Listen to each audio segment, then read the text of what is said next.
My name is Rory Sutherland. I'm the Vice Chairman of Ogilvy and Mather in the UK, and we're here based in Sea Containers on the South Bank in London. I also write a weekly column for The Spectator called The Wiki Man. My job is to persuade people in all walks of life that quite often the best way to solve a problem is by changing the way people think rather than changing physical reality. My greatest life lesson is really that whatever you do in life, try and be good at two things that are perhaps interconnected. So I read somewhere that you don't like the term career. You might say that the danger with career is it encourages too much forward planning. Let's be honest, I mean, half of the job titles in this building didn't even exist when I joined the industry. So I can't remember what it is, but I mean, there's a very large percentage of people in London who have a kind of job description which literally did not exist in 1995. Head of content. And so if that pace of change, exactly, the idea of having a career and planning what you want to do as though you can is really a little bit of a pretense. So what would you say to a young person today, like me? I mean, I don't feel that young anymore, I'm nearly 30, but I feel Nearly like... 30? Well, I don't know, okay. I feel like Right. I have just dabbled in so many different things, and I feel under a lot of pressure, especially, you know, when I was trying to get a job in the creative industry, in advertising, you know, they would look at my CV and be like, well, what are you?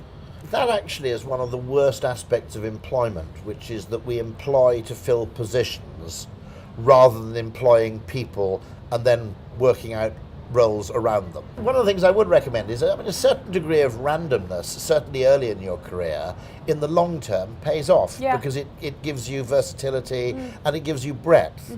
The idea that the modern employee in truth has to be good at more than one thing. Or at least you have to be very good and with depth in one thing, but you need to have breadth in a variety of related fields. You read classics at Christ College. You joined Ogilvy in 1988 as part of a graduate trainee scheme where you were named the worst graduate trainee that Ogilvy ever hired. Then you were fired from the planning department, sent to creative. I reapplied in fact, I reapplied. Okay, Yeah. You became a copywriter. 5 years later, you were Executive Creative Director of Ogilvy One. Yeah. And now Vice Chairman of Ogilvy UK. How? The fact that people's early stage careers are slightly messy or non-linear shouldn't be in any way a mark of shame. As work gets in some ways more and more specialised, time spent dicking around finding out what it is you really want to do isn't really wasted. Yeah. It may seem so at the time, but actually a surprising amount of what I learned, even being a bad account person, is still of value to me today. I think there's actually a very interesting problem, which I almost counts as a paradox, which is the more people want to make recruitment look fair and methodical and rigorous, the more homogeneous it becomes. The only problem about applying the same criteria to everybody is that everybody you choose is then the same. The one thing I would confidently say is an extraordinary ability at anything is kind of interesting. To work as a decent agency, the mixture of people isn't just a byproduct, it's actually essential to the functioning of any agency. The one quality I always look for in people is curiosity. The one thing that would be a deal breaker, I think, in employing someone in an advertising department in a creative role would be someone who is fundamentally incurious.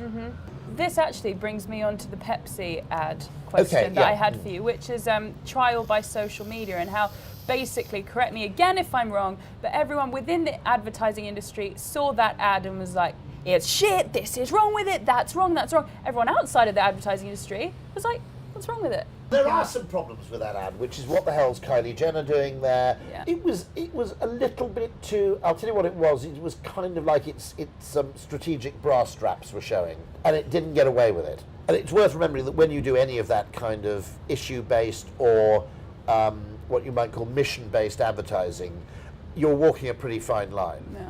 If there are thousands of people misunderstanding your advertisement, willfully or not, you've got a problem. Yeah. What actually happens instead is that 10 people misunderstand it, express their outrage. In the old days, newspaper reporting actually involved getting out of the office and going and visiting people to canvass their opinions. And therefore, mad people with extreme opinions were difficult to find because there weren't very many of them. On Twitter, if you want to create a scandal, all you do is go, there'll be some mad people here. Oh, look, here they are. Hashtag blah, blah, blah. Yeah. Cut and paste. Yeah. Put it in the newspaper. Too easy. It's too easy. And it's the mainstream media, not the social media, that are most to blame, because they take what is a totally minority whack job opinion and they make it seem a mainstream opinion. What we need to do is stop trying to actually create solutions around media. Instead, we've got to actually go back to basics, understand human psychology, motivation, and what causes people to act as they do, think as they do, and decide as they do. And we've got to go back to the basics of human psychology, and then once we've understood that, we can decide which, if any, of these new media might be appropriate to solving the problem. This is from your book. You're saying the most dangerous people were the stupid and energetic people, but the clever and lazy people ranked highly. In some ways, there's an aspect to laziness which is not totally disconnected from creativity, which is you'd rather sit and think about an easier way of doing something than plough in and try and solve a problem by brute force. Yes. So there probably is some sort of correlation in people between idleness and ingenuity. What are the things that fascinate you the most, other than trains and curry Trains houses? and curry houses and true life crime and air crashes. Yeah. Exactly. I'm interested in all of those four to an insane degree. A lot of people in this business are weirdly fascinated by trains. It's as an well. autism thing, I feel. Yeah, no, it is. I am a tiny bit on the spectrum, a little bit on the spectrum. What is the most interesting thing you've learnt about human behaviour? Probably the extent to which our actions precede our reasons. That a large part of consciousness seems to delude us that we think and reason and then act. The way we pretend we think, act and decide doesn't bear that, and the way we are convinced we think, act and decide doesn't bear much relation to the real cognitive reality. Where you direct your attention affects what you deem to be important. You can't control what you feel is important, but you can control where you direct your attention and thereby hack yourself into changing your priorities and the things that matter to you. Are you afraid of anything in the future? Every creative person slightly has that fear that they lose the ability to do it. I slightly worry about this. What happens when standards of appearance become so high that they become ridiculously time-consuming? I think that's happened. You think? I think it's already happened. Oh gosh. Now, I wanted to have rules in Ogilvy to save women having to worry about fashion. That we'd actually, for 4 days out of every five, fifth day you can all get dressed up, do your thing, right? Yeah. For the first 4 days, everybody would wear like overalls, a bit like you know those headquarters of a James Bond villain. Yeah. James Bond villain. Yeah. Everybody goes around in red overalls. Yeah. You know, the great thing about those things is those villains didn't have to spend a load of time going, do I wear the blue overalls? Do I wear the red overalls? That's the best thing Put about the fucking going overalls to school in. with a uniform. Yeah. So the Ogilvy Oh, uniform come is on. just okay. Orange here it jumpsuits. is. Just exactly orange jumpsuit. Place would look Maybe fantastic. numbers, Yeah. like prison nice style. idea. That'd be great. Yeah, even creative better. department. Actually, that's not a Come bad idea. on.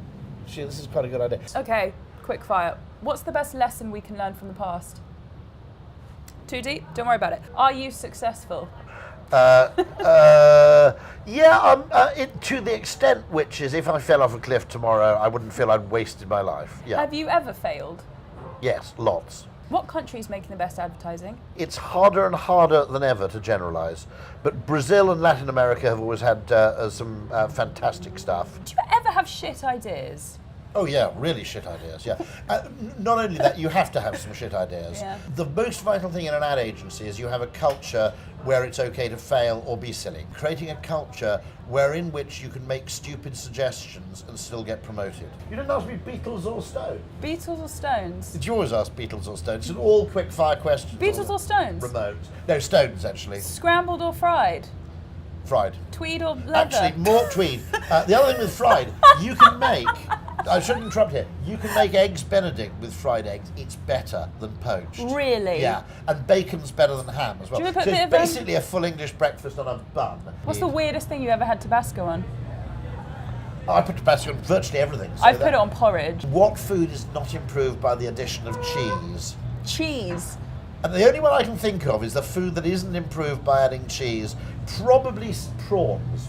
Do you think? No, it could still work for think me, it still to be works? honest. Yeah, it would work. Hold on, and then we can end this. I worry about shit like this. This is terrible.